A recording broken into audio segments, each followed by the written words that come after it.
Bismillahirrahmanirrahim. Assalamualaikum warahmatullahi wabarakatuh. Teman-teman, video ini saya mau ngasih ilmu tentang analisis resiko, khususnya dalam konteks online shop yang saya pernah alami, dan ada beberapa aksi yang saya lakukan dan ternyata itu membuat rugi setelah saya tahu ilmu ini. Oh, ternyata hal seperti itu nggak harus dilakukan. Oke, kita mulai aja. Ini ilmu mungkin agak berat. Saya coba mensimplifikasinya. Mudah-mudahan teman-teman bisa paham dan bisa langsung dipraktekkan. Oke, apa itu analisis resiko? Saya kasih tahu, sedia payung sebelum hujan. Jadi ini benar, ini oke, ini peribahasa yang oke, sedia payung sebelum hujan. Tapi kalau untuk pebisnis, ini sebelum itu kurang tepat. Lebih tepat adalah sedia payung saat akan hujan, atau kalau pikirin lagi, tepat saat akan hujan. Itu namanya efisiensi. Jadi misalkan gini teman-teman, jalan-jalan ke mall nih, kan teman-teman tahu sekarang mungkin akan hujan, jadi teman-teman nenteng payung sepanjang jalan dari mall. Ya sepanjang di mall teman-teman nenteng payung itu kan berat ya, itu kan artinya membuat risih Anda, membuat Anda kurang nyaman dan sebagainya. Itu cost yang Anda bayar, ketidaknyamanan itu, untuk menyediakan payung sebelum hujan. Tapi kalau teman-teman ke mall lalu payungnya ditaruh di depan pintu mall misalkan ya, terus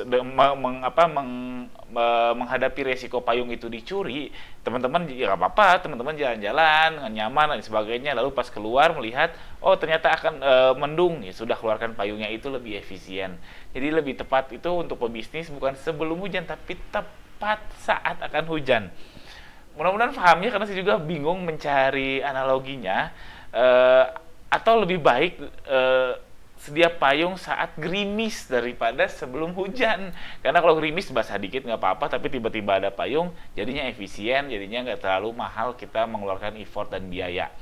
Oke, lanjut dulu nggak apa-apa. Apa ini penting? Ya, ini penting. Jadi kalau teman-teman menganalisis resikonya nih, resiko dalam bisnis itu macam-macam, kerugian karyawan, apalagi ya, kehilangan dan sebagainya, itu macam-macam. Itu kalau teman-teman bisa menganalisis itu, teman-teman bisa menentukan prioritas. Jadi effort sama biayanya dilakukan dengan efektif. Jangan sampai melakukan effort dan biaya ke suatu hal yang tidak terlalu penting dan dan resikonya tidak terlalu besar dan kemungkinan juga kecil. Itu yang pernah saya alami. Jadi ceritanya tahun 2018 lah, saya sampai punya 10 admin. Itu banyak banget, 10 admin ya, ini cerita ya. Jadi saya punya 10 admin untuk ngebalesin chat. Sekarang saya cuma punya 4.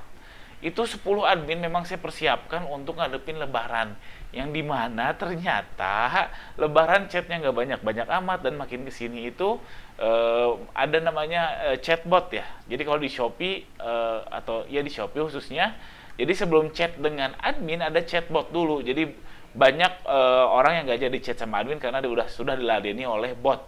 Nah, waktu itu saya 10 admin, bayangkan 10 admin katakanlah 2,5 juta lah gajinya. Ini ada selisih 4 admin saat ini, jadi ada selisih 6. Berarti 6 kali 2,5 itu ya sekitar 15 juta sebulan.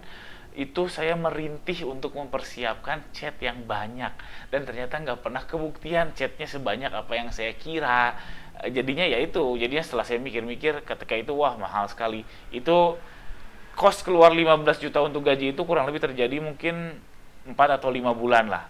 4 atau 5 bulan berarti ya sekitar 70 jutaan untuk ngegaji admin yang dipersiapkan untuk chatnya banyak. Padahal si chatnya nggak pernah sebanyak apa yang saya kira. Dan lagi makin sini teknologinya, memang chat itu nggak akan semakin banyak, tapi karena orang makin pinter juga, nggak perlu chat, langsung check out, ada chatbot juga dan seterusnya.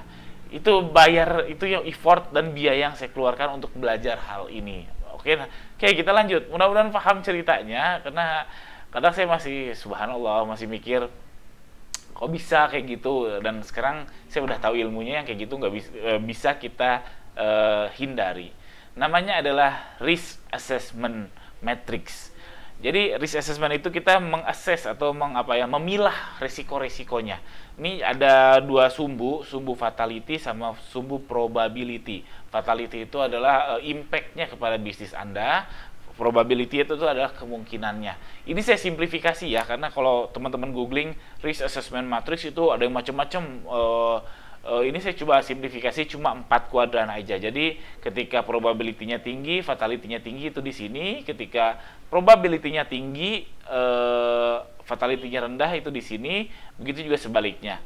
Saya kasih contoh ya, kebakaran itu probability-nya rendah. Ini probability-nya dia rendah, berarti dia di sini. Dan fatality-nya dia tinggi. Kenapa? Karena kalau sampai kebakaran, stok kita bisa habis, aset bisa hilang dan sebagainya.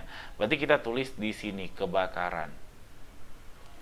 Lalu saya kasih contoh lagi, yang probability-nya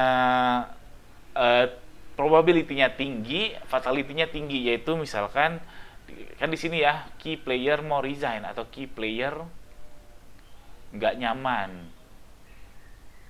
Key player itu ya karyawan teman-teman yang memang kepake banget, tiba-tiba dia nggak nyaman, misalkan istrinya sering sakit atau ya apapun itulah dan lain sebagainya. Lalu saya kasih contoh lagi yang probability-nya tinggi tapi fatality-nya rendah, apa ya? Contohnya COD ya teman-teman, COD gagal bayar. Gagal bayar. Ini buat saya sih sebenarnya probability-nya lumayan tinggi, 15%-an lah ya.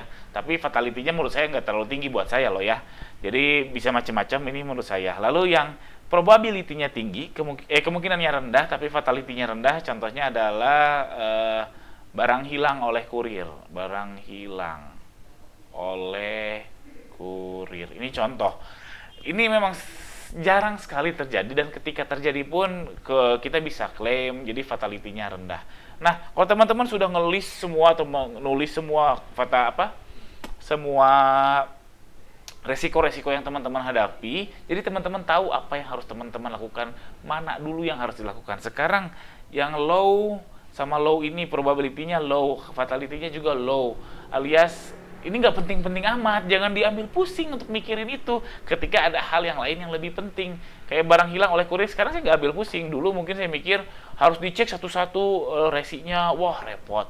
Kalau kita cek satu-satu resinya makan tenaga, ya nge-hire admin dan sebagainya repot, biaya tinggi. Sedangkan fatality-nya rendah karena kurir pun profesional, kurir pun nggak mau ngilangin produk kita. Dan kalaupun hilang mereka ada klaim ada tanggung jawab dan lain sebagainya. Oke? Lalu misalkan yang kebakaran ini, nah dia kan fatality-nya memang super tinggi. Jadi kalau misalkan sekali kebakaran memang bahaya banget, tapi memang probability-nya mohon maaf super low alias sangat-sangat rendah. Karena ya di lingkungan Anda kan nggak setiap hari adanya kebakaran. Makanya kalau nyimpen apar ya cukup satu aja. Nggak usah apar ada 100 gitu. Itu kan mahal menuhin gudang, atau pelatihan kebakaran setiap minggu itu kan mahal, atau ya paling minimal dan yang murah itu ya harus sediakan nomor telepon pemadam kebakaran. Itu paling sederhana, jadi nggak usah sampai overthinking untuk sesuatu yang probability-nya low. Memang fatality-nya tinggi, itu jangan overthinking, tapi cari solusi yang cukup untuk mitigasi resiko tersebut. Oke, nah yang contoh lagi, misalkan kalau udah ketahuan nih, misalkan ada karyawan yang probability resignnya tinggi dan fatality-nya tinggi, dia key player alias dia memang kepake banget. Nah kalau udah ketahuan gini, nah inilah cepet-cepet dicari solusinya. Yang ini harus cepet-cepet dari solusinya, entah itu cari karyawan baru atau nugasin dia untuk mencari penggantinya, entah itu membreakdown kerjaannya sehingga dikerjakan oleh yang lain, apapun itu. Nah itu perlu teman-teman curahkan pikiran ke sana daripada ke yang low high atau low yang tadi. Oke, mudah-mudahan paham. Ini misalnya ngebentuk mindset. Jadi kalau teman-teman tahu ini, jadi tahu kapan harus berpikir strategis, kapan bermikirkan apa, itu penting sekali. Jangan sampai energi teman-teman terbuang dan biaya kebuang seperti yang saya lakukan waktu itu meng-hire 10 admin, dan itu kebanyakan.